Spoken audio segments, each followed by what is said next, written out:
Okay. Magandang umaga, mga kapatid, kaibigan. Ganda. Narito na naman tayo para mag-aral sa salita ng Diyos. Bago tayo mag-umpisa, may hihilingin ako sa inyo. Paki-subscribe, paki-like, paki-share sa aming munting YouTube channel para mapabilis pagpalaganap ang salita ng Diyos sa buong mundo at maipakilala natin ang ating Panginoong Hesukristo na ating Panginoong Tagapagligtas. Paki-subscribe, paki-like, paki-share. Maraming salamat po. Tayo na'y manalangin. Ama naming Diyos na makapangyarihan sa lahat, salamat po Panginoon sa umagang ito. Narito po kami, Ama, para mag-aral sa iyong salita. Basahan mo po Panginoon ang lahat ng taga-subaybay at lahat ng tagapakinig nitong mensahe nito, na sila'y makakilala sa iyo at ikaw ay tanggapin bilang Panginoon at tagapagligtas. Ito ang aming hiling at samot dalangin sa pangalan ng aming Panginoong Hesukristo, naming Panginoong tagapagligtas. Amen. Dito tayo mag-aaral, mga kapatid kaibigan, sa Juan Kapitulo 4, versikulo 21 hanggang 24. Ito ang sinasabi dito sa versikulo 21. Sinabi sa kanya ni Jesus, "Babae, maniwala ka sa akin na darating ang oras na inyong sasambahin ang Ama, hindi sa bundok na ito o sa Jerusalem." Yan ang sinasabi ng ating Panginoon. Darating ang panahon na sasambahin ang Ama, hindi dito sa bundok sa Jerusalem. Yan ang sabi dito. 22. Ito ang sinasabi dito sa versikulo 22.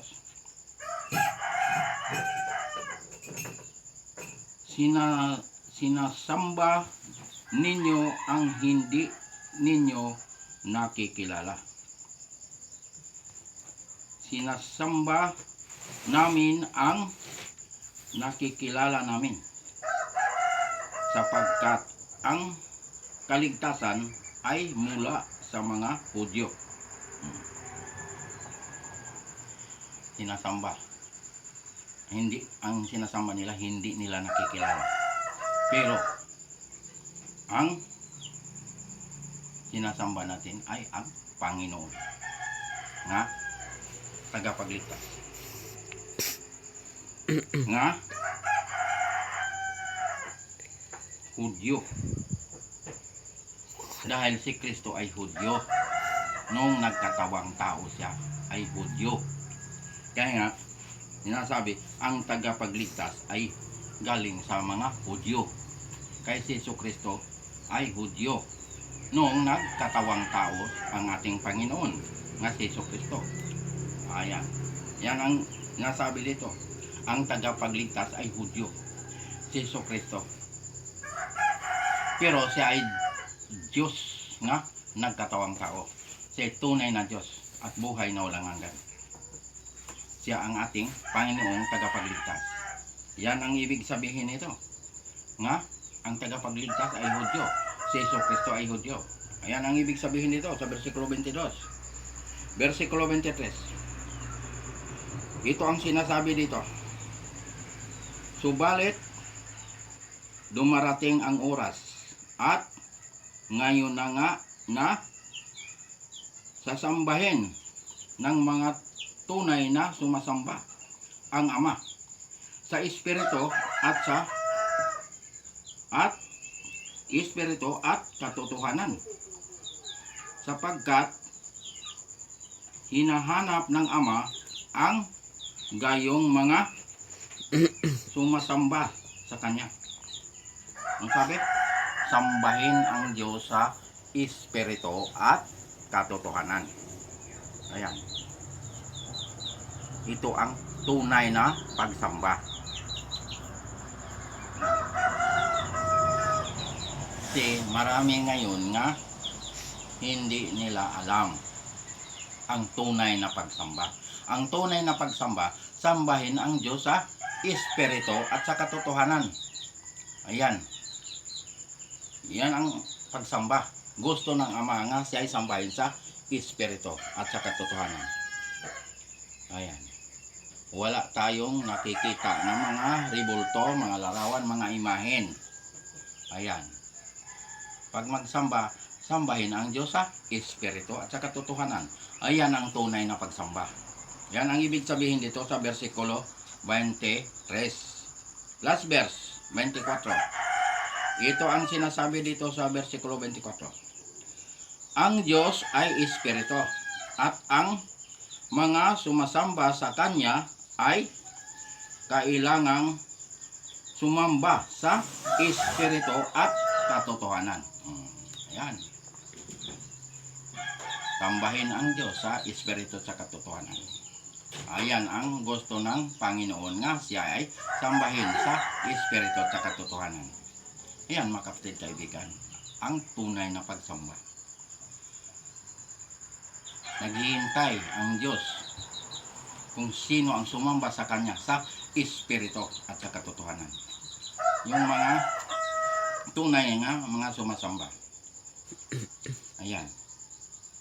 Tinuturuan tayo ng Diyos mga kapatid kaibigan sa tunay na pagsamba. Ang itinuro ng Diyos, sambahin siya sa Espiritu at sa katotohanan. Yan ang tinatanggap ng Diyos ng pagsamba. Ay mga kapatid kaibigan, mahal tayo ng Diyos. Ayaw ng Diyos na tayo'y mapahamak. Gusto ng Diyos nga ang lahat ay maligtas. Problema ang tao dahil ayaw maniwala, ayaw makinig, ayaw manalig, ayaw tumanggap kay Kristo. Yan ang problema sa tao.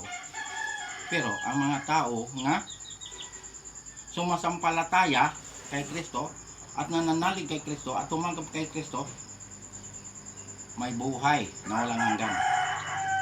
Tiyak, pangalan ay nakasulat sa aklat ng buhay. Ayan kapatid kaibigan, ang kaligtasan na kay Kristo. Ang kaligtasan, siya lamang ang tagapagligtas. Wala ng ibang tagapagligtas kundi si Jesucristo lamang. Gawa 4:12. Ayan. Sambahin ang Diyos sa Espiritu at sa katotohanan. Ito ang ating pinag-aralan. Katiyakan sa kaligtasan. Ang tao nga nakakatiyak sa kaligtasan, sumasampalataya ni Kristo, manalig kay Kristo, tanggapin si Kristo bilang Panginoon at tagapagligtas. Diyan tayo nagkaroon ng buhay na walang hanggan. Yan kapatid kaibigan. Dahil ang kaligtasan nasa pananalig at pagtanggap kay Kristo. Diyan tayo nagkaroon ng buhay na walang hanggan. Pagkatapos natin tinanggap ang ating Panginoong Jesucristo bilang Panginoon at tagapagligtas, magpabautismo sa pangalan ng Ama, pangalan ng Anak, pangalan ng Espiritu Santo. Dahil ang bautismo ay mahalaga. Paglubog mo sa tubig, namatay ka kasama ni Kristo. Pag-ahon mo, nabuhay ka kasama ni Kristo. Ayan ang kahalagahan ng bautismo. Kaya sinabi ng Diyos, ikaw ay nakatawid na sa kamatayan tungo sa buhay na walang hanggan. Ayan. Ikaw ay nagiging bagong nilalang. Wala na ang dating pagkatao. Ikaw ay pinanganak muli sa Espiritu. Yan ang kahalagahan ng bautismo. Ano ang sunod? Matapos kang mabautismohan, sundin ang utos ng Diyos. Huwag lapastanganin ang utos ng Diyos. Huwag itakwil ang utos ng Diyos. Huwag burahin ang utos ng Diyos. Kaya ang sabi ng Diyos sa Juan 14, versikulo 15, kung iniibig ninyo ako, tutuparin ninyo ang aking mga utos. Yan ang sabi ng ating Panginoon. Pag mahal natin ang ating Panginoong Hesukristo, tutuparin natin ang kanyang mga utos. Ano pang sinabi?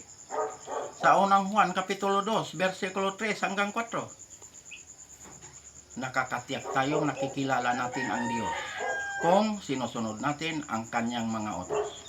Yan ang sinasabi sa versikulo 3. Versikulo 4, ang nagsasabing nakikilala ko siya, ngunit sumusuway naman sa kanyang mga utos ay sinungaling at wala sa kanya ang katotohanan. Yan.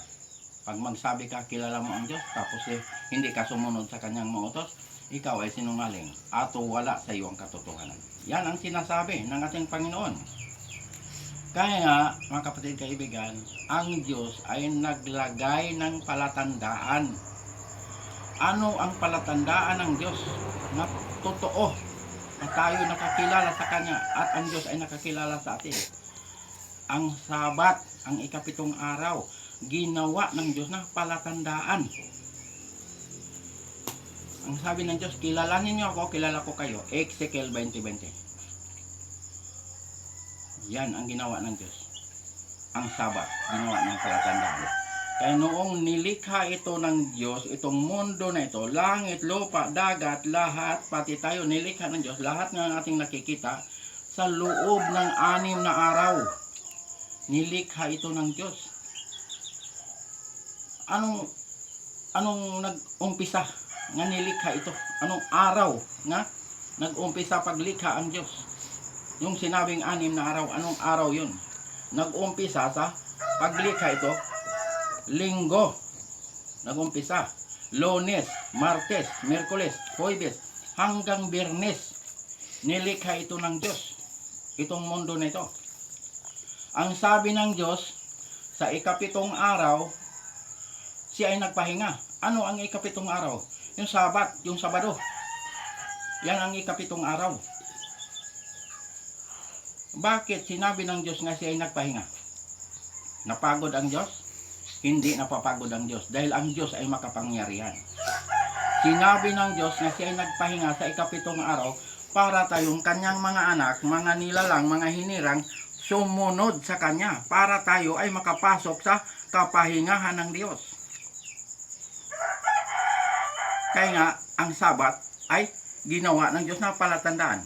Ang Sabat, binasbasan, ibinukod para sa Diyos, para siya ay sambahin sa araw ng Sabat. Ayan, mga kapatid kaibigan, ito katotohanan. Kaya nga, sa bagong langit, bagong lupa, ang sambaron ay Sabat, hindi linggo. Saan mababasa? Isaiah 66, versikulo 22 hanggang 23. Sa versikulo 22, mababasa mo ang bagong langit, bagong lupa. Tiyak, mababasa mo sa versikulo 22. Mababasa mo yan, bagong langit, bagong lupa. Sa versikulo 23, pag nakabasa ka ng araw ng pamamahinga, may Biblia kasi ang nakasulat, araw ng pamamahinga. Sabat yan, hindi yan linggo. Pero dito sa hawak ko na Biblia ngayon nga ginagamit ko, ang nakasulat dito ay Sabat. Lahat ng bansa pupunta ron para sumamba sa Diyos. Mukhaan, harapan, makikita natin ang Diyos na ating sinasamba. Dahil bagong langit, bagong lupa na. Wala na tong langit na to, wala na tong lupa na ito. Ang sabi ng Diyos, lahat ng bansa pupunta ron para sumamba sa Diyos. Hindi lang sinabi ng Diyos, kayo lang taga Israel o Hudyo, kayo lang pumunta rito para sumamba. Ang sabi ng Diyos, lahat ng bansa pupunta ron para sumamba sa Diyos. Sambahin ng Diyos sa Espiritu at sa katotohanan. Ito ang ating pinag-aralan ngayon. Kaya mga kapatid kaibigan, hindi makapagsamba ron ang mga pangalan nga hindi nakasulat sa aklat ng buhay. Dahil hindi makapasok doon. Ang mga makapagsamba lang doon, ang mga ligtas. Yung mga pangalan nga nakasulat sa aklat ng buhay, yun ang makapagsamba ron. Pero ang mga pangalan nga hindi nakasulat sa aklat ng buhay ay hindi makapagsamba ron. Dahil iba ang destinasyon ng mga pangalan nga hindi nakasulat sa aklat ng buhay. Ang destinasyon nun ay lawa na poy. Ang lawa na poy, yun ang pangalawang kamatayan. Yun ang imperno. Yan ang paglagyan sa mga pangalan nga hindi nakasulat sa aklat ng buhay. Yan, mga kapatid kaibigan, ito katotohanan. Wala itong halo nga kasinungalingan. Kaya nga, paniwalaan natin ito. Para pag makapunta tayo doon sa bagong langit, bagong lupa, hindi na tayo magtaka. Hindi na tayo magtanong, bakit Sabat ang samba? Sabado ang samba. Dahil dito pa lang sa lupa, tinuturuan na tayo ng Diyos. Kaligtasan, tinuturuan tayo. Sino tagapagligtas? Hesus Kristo. Walang ibang tagapagligtas kundi si Hesus Kristo lamang. Bautismo, tinuturuan tayo. Kautosan, tinuturuan tayo. Araw, naggusto siyang sambahin, tinuturuan tayo ang Sabat. Kaya mga kapatid kaibigan, paniwalaan natin itong mensahe nito. Ito katotohanan. Wala itong halo nga kasinungalingan. Ipinakilala ko sa buong mundo nga si Hesus Kristo ang tagapagligtas, wala nang iba. Mga kapatid kaibigan, hanggang dito na lang. Paki-subscribe, paki-like, paki-share sa aming munting YouTube channel, Marlon Coret YouTube channel, para mapabilis pagpalaganap ang salita ng Diyos sa buong mundo at maipakilala natin ang ating Panginoong Jesucristo, nating Panginoong tagapagligtas. Maraming salamat po. Tayo na manalangin. Ama naming Diyos na makapangyarihan sa lahat, salamat po Panginoon sa mga salita mo namin napag-aralan ngayong umagang ito. Basbasan mo po Panginoon ang lahat ng taga-subaybay at lahat ng tagapakinig nitong mensahe nito, na sila'y makakilala sa iyo at ikaw ay tanggapin bilang Panginoon at tagapagligtas. Ito ang aming hiling at samot dalangin sa pangalan ng aming Panginoong Jesucristo, naming Panginoong tagapagligtas. Amen.